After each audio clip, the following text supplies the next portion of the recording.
Hello students, कैसे हैं आप सब। आई होप सभी वेल एंड गुड होंगे।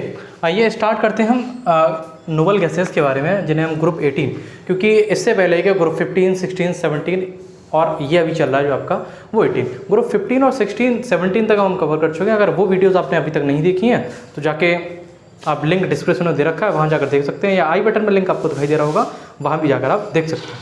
तो आइए स्टार्ट करते हैं नोबल गैसेस के बारे में। क्या होती है नोबल गैसेस, कैसे कैसे फंक्शंस होते हैं। नोबल गैसेस के जो 9 पॉइंट लिखे हुए हैं, यानी 9 पॉइंट्स में आपका पूरा नोबल गैसेस कवर हो जाएगा।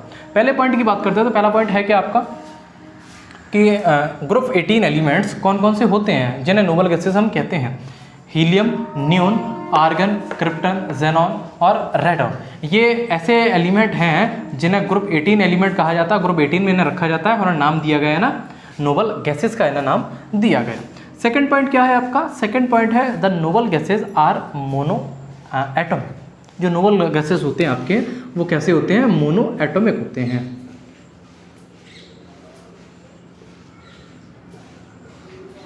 मोनो एटॉमिक होते हैं, जो भी नोबल गैसेस होंगे वो मोनो एटॉमिक होते हैं। जैसे अगर H ही है तो वो सिंपल HE लिखा जाएगा, HE2 नहीं लिखा जा सकता उसे, ये रॉन्ग होगा। राइट जो लिखने का तरीका होगा वो क्या होगा, HE होगा। नियोन यानी कि ये मोनो एटॉमिक रहते हैं, सिंगल रहते हैं, अपने साथ ना तो कोई डबल बॉन्ड की फॉर्मेशन करते हैं। जैसे अगर डाई एटॉमिक की बात करें, अगर डाई एटॉमिक होता या ट्राई एटॉमिक होता तो हम देते, अगर डाई एटॉमिक होता तो ऐसे जैसे हम लिखते हैं oxygen, oxygen is a diatomic, oxygen आपका डाई एटॉमिक है तो ऑक्सीजन को ऐसे लिखा जाता है। अगर हीलियम डाई एटॉमिक होता तो हीलियम को HE2 लिखा जाता। लेकिन जितने भी नोबल गैसेस होते हैं वो मोनो एटॉमिक होते हैं, डाई एटॉमिक नहीं होते हैं। थर्ड पॉइंट के बारे में बात कर रहे हैं तो all the noble gases have very close shell electronic configuration. जो नोबल गैसेस होती हैं उनके पास बहुत क्लोज सेल इलेक्ट्रॉनिक कन्फिगरेशन उनके पास होता है। क्लोज सेल इलेक्ट्रॉनिक कन्फिगरेशन क्यों होता है, क्योंकि डी ब्लॉक जैसे ही आ जाएगा और डी ब्लॉक जैसे ही आएगा न्यूक्लियस अपनी तरफ उन्हें अट्रैक्ट करना चालू कर देगा, जिसके कारण उनकी जो सेल्स इंक्रीज होने का जो पार्ट होता है वो धीमे धीमे करके होता है, जिसके कारण जो नोबल गैसेस होती हैं उनके जो बैलेंस इलेक्ट्रॉन होते हैं या इनका जो इलेक्ट्रॉनिक कन्फिगरेशन होता है वो बहुत ही क्लोज सेल में आपका चला जाता है। यानी इलेक्ट्रॉनिक कन्फिगरेशन सिंपल सी करें तो ये फुली फिल्ड होते हैं, ये किसी के साथ रिएक्शन नहीं कर सकते। लेकिन कुछ एक्सेप्शन के ऐसे भी आ जाती हैं जहाँ रिएक्शन करनी पड़ती है। जेनॉन की जो हम पी ब्लॉक में देखेंगे, जेनॉन के जो स्ट्रक्चर बनाए जाते थे, XeF2 का स्ट्रक्चर कैसे बनेगा, XeF4 का स्ट्रक्चर कैसे बनेगा और XeF6 का स्ट्रक्चर कैसे बनेगा, वो बात करेंगे आगे पार्ट में। थर्ड हो गया। फोर्थ देखिए, the atomic radius of noble gases. Atomic radius of noble gases की जो होगी, are van der Waals radii and are larger than the atomic radius of corresponding elements of group 16, group 17। Group 17 की जो atomic radius होगी उससे बड़े होंगे, यानी ग्रुप 17 की एटॉमिक रेडियस से बड़ी होगी आपकी नोबल गैसेस की रेडियस। किसके कारण रहती है वो, वंडर वॉल्स रेडियस के कारण वो लार्ज होती है। यानी ग्रुप 18 एलिमेंट की जो एटॉमिक रेडियस होती है वो लार्ज होती है, यानी बड़ी होती है ग्रुप 17 के एलिमेंट से।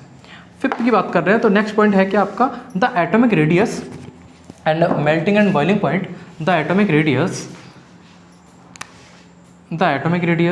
Melting point and boiling point, solubility in water and liquefaction tendency किसकी, नोबल गैसेस की। नोबल गैसेस में क्या क्या, atomic radius, melting and boiling point, solubility in water, liquefaction tendency. जैसे जैसे आप डाउन द ग्रुप जाते जाएंगे वो क्या होंगी, इंक्रीज होना चालू हो जाएंगी। क्या होना चालू हो जाएंगी, वो इंक्रीज होना चालू। इंक्रीजिंग पॉइंट में क्या क्या आएगा, एटॉमिक रेडियस, आयनिक रेडियस बढ़ेंगे डाउन द ग्रुप जाने पर, melting point and boiling point बढ़ेगा डाउन द ग्रुप जाने पर, सॉल्युबिलिटी इन वाटर भी बढ़ेगी डाउन द ग्रुप जाने पर, और लिक्विफिकेशन टेंडेंसी भी बढ़ेगी नोबल गैसेस की डाउन द ग्रुप जाने पर। अब घटेगा क्या क्या, ionization energy of noble gases. Noble gases की आयनाइजेशन एनर्जी होगी वो डिक्रीजेज होगी डाउन द ग्रुप जाने पर। जैसे जैसे डाउन द ग्रुप जाएंगे वो क्या होंगी, डिक्रीजिंग पॉइंट में आपकी चलती हुई जाएगी। सेवंथ की बात करते हैं, the melting point and boiling point. जो नोबल गैसेस का मेल्टिंग पॉइंट और बॉइलिंग पॉइंट होगा वो कम होगा अदर एलिमेंट के मॉलिक्यूलर मास की अपेक्षा में। अदर एलिमेंट के जो मॉलिक्यूलर मास होंगे उससे मेल्टिंग पॉइंट और बॉइलिंग पॉइंट नोबल गैसेस का बहुत कम होगा। अगर उससे तुलना की जाए तो उनका जो मॉलिक्यूलर मास होगा वो बहुत ज़्यादा होगा। Melting point, boiling point, noble gases के मेल्टिंग पॉइंट और बॉइलिंग पॉइंट से other molecular masses of elements, यानी अदर एलिमेंट का जो मॉलिकुलर मास होगा वो ज़्यादा होगा as compare to noble gases के मेल्टिंग पॉइंट और बॉइलिंग पॉइंट से। सेकंड लास्ट की बात करते हैं, the ionization energy of each noble gases, जो प्रत्येक आयनाइजेशन एनर्जी होगी नोबल गैसेस की, उसमें एटम जो होंगे वो हाईएस्ट पीरियड देंगे, यानी अपने पीरियड में कैसे देंगे, अपनी हाईएस्ट टेंडेंसी को शो आउट कराएंगे। फर्स्ट कंपाउंड जो बनाया गया था नोबल गैसेस के द्वारा केमिकल कॉम्बिनेशन के थ्रू, यानी कि the first compound of noble gases, जो पहला कंपाउंड बनाया गया था नोबल गैसेस का इन्वॉल्विंग केमिकल कॉम्बिनेशन को इन्वॉल्व कर जो प्रिपेयर किया था, वो किसने प्रिपेयर किया था, नील बार्टलेट ने प्रिपेयर किया था। कब, 1962 में नील बार्टलेट ने पहला एक नोबल गैसेस से कंपाउंड बनाया था जिनमें केमिकल कॉम्बिनेशन के थ्रू एक कंपाउंड तैयार किया गया था, और उसका नाम कुछ और भी हो सकता है, आगे बात करेंगे। लीनियर ज्योमेट्री में कैसे बनेगा, स्क्वायर प्लेनर में कैसे बनेगा, वो भी डिस्कस हम करने वाले हैं। तो इसके लिए मुझे ये रफ करना पड़ेगा। कुछ कंपाउंड्स को हम डिस्कस कर ले रहे हैं। कुछ कंपाउंड आपके हैं क्या, जैसे जो हम कंपाउंड बना रहे थे कि जो केमिकल कॉम्बिनेशन से कंपाउंड बनेंगे, उन कंपाउंड को कैसे रख सकते हैं, xenon, fluorine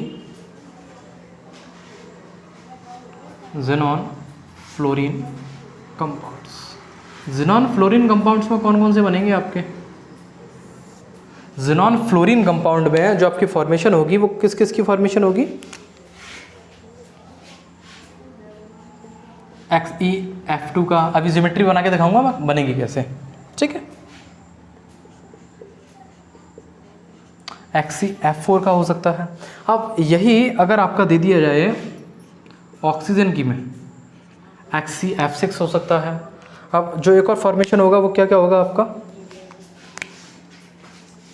xenon oxygen compounds. Xenon oxygen compounds में XeOF4 एक तो ये रहेगा, दूसरा जो रहेगा आपका XeO3। ये आपके कुछ बनकर आएंगे जिनकी ज्योमेट्री क्या क्या होगी, XeF2 की देखें तो लीनियर ज्योमेट्री होगी, XeF4 की देखें तो स्क्वायर प्लेनर होगी,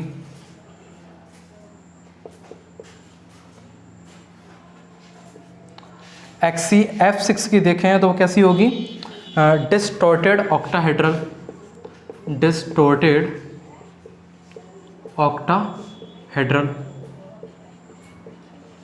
ठीक है भाई। XeFO4 की देखें तो वो कैसी होगी, स्क्वायर पिरामिडल।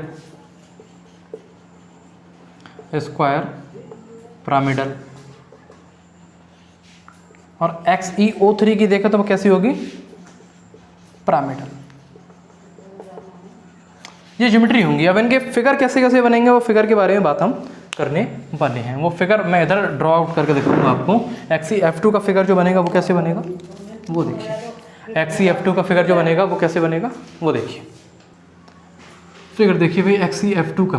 हालांकि हम जानते हैं जेनॉन अपने 8 इलेक्ट्रॉन को पूरा करके चलता है, यानी कि लास्ट ऑक्टेव में जो होंगे उसके वो 8 पूरे रहते हैं। लेकिन जब ऐसी कंडीशन बनती है, जेनॉन फ्लोरीन का कंपाउंड जब बनकर आता है, तो उस कंडीशन में जो जेनॉन होता है वो फ्लोरीन के साथ रिएक्शन कर लेता है, और फ्लोरीन को कितने कितने इलेक्ट्रॉन की जरूरत पड़ती है, सिर्फ एक की। यहाँ 2 हैं तो एक और एक, 2 फ्लोरीन को 2 जेनॉन इलेक्ट्रॉन्स की जरूरत पड़ेगी। अब ये तो रहा आपका जेनॉन, इधर फ्लोरीन और इधर फ्लोरीन, जेनॉन का एक ये रहा, जेनॉन का एक ये रहा, ठीक है। अब मैं इसे रेड डॉट से करके दिखा दे रहा हूँ। ये फ्लोरीन का लास्ट, ये फ्लोरीन का लास्ट, ठीक है भाई। अब बचेंगे क्या, क्लोरीन के जेनॉन के पास तो आपके 8 अपने पूरे होते हैं। अब बच्चे कुछ क्या होंगे, अब एक और एक 2 शेयरिंग में हिस्सा तो ले चुके हैं, बच्चे 6 क्या करेंगे, 3 लोन पेयर को कंसिडर कर लेंगे। 1 लोन पेयर, 2 लोन पेयर और 3 लोन पेयर। 3 लोन पेयर आपके बनकर तैयार हो चुके हैं, ठीक है भाई। स्क्वायर प्लेनर की बात करें तो स्क्वायर प्लेनर XeF4 का स्ट्रक्चर कैसे बनेगा, वो देखिए। XeF4 का स्ट्रक्चर कैसे बनेगा, इसी तरीके से बनाते रहे हैं। XeF4 का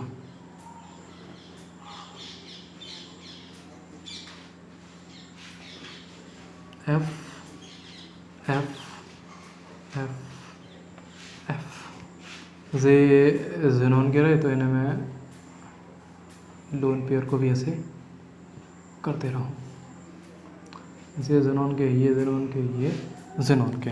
अब जेनॉन के शेयरिंग में हिस्सा तो ले लेंगे, फ्लोरीन का ये भी पूरा, फ्लोरीन का ये भी पूरा, और फ्लोरीन का ये भी पूरा, और फ्लोरीन का ये भी आपका पूरा हो चुका है। अब कितने लोन पेयर बचे?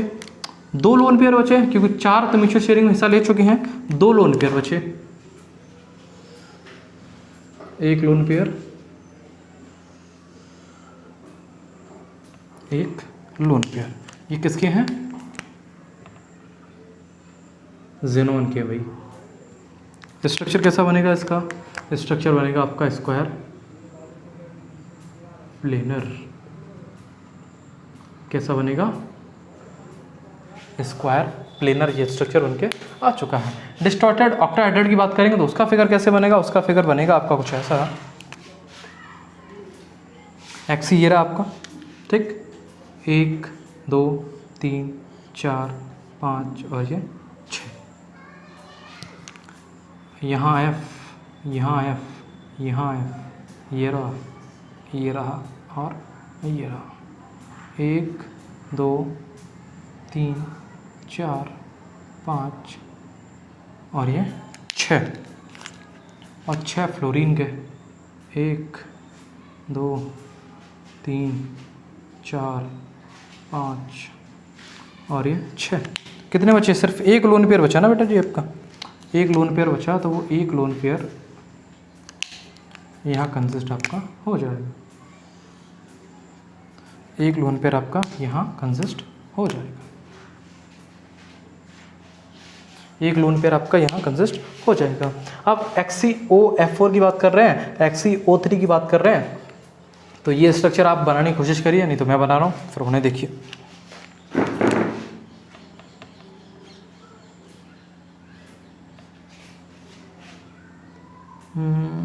F F F F O को कितने की ज़रूरत पड़ती है? 2 की। ऑक्सीजन इससे 2 ले लेगा, ठीक है भाई। 1 2 3 4 5 6 और 1 बन जाएगा इसका लोन पेयर। एक क्या बन गया? 1 बन गया आपका लोन पेयर, ठीक है भाई।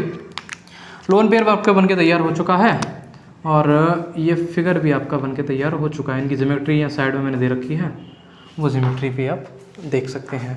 अब ये 4 फिगर हो गए, एक लास्ट और रह गया XCO3 का, उसे भी देख लीजिए। XCO3 का स्ट्रक्चर कैसा बनेगा? O O O 2 2 4 2 6 2 2 4 2 6 और 2 8, ठीक है भाई।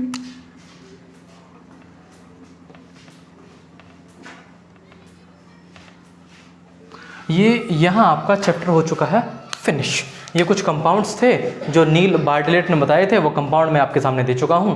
अब इन कंपाउंड्स को खत्म करने के बाद ये चैप्टर हो चुका है पूरी तरह से फिनिश। अगर चैप्टर आपको पूरा समझ में आया हो तो वीडियो को ज़्यादा से ज़्यादा लाइक करिए, ज़्यादा से शेयर करिए और कमेंट ज़रूर करते रहा करिए, ताकि हमें मोटिवेशन मिलता रहे और ऐसे ही अच्छे अच्छे कंटेंट के साथ आपके लिए वीडियो लाते रहें। ये ना चैप्टर खत्म हो चुका है। नेक्स्ट वीडियो में बात करेंगे हम haloalkanes and haloarenes के बारे में। Thank you.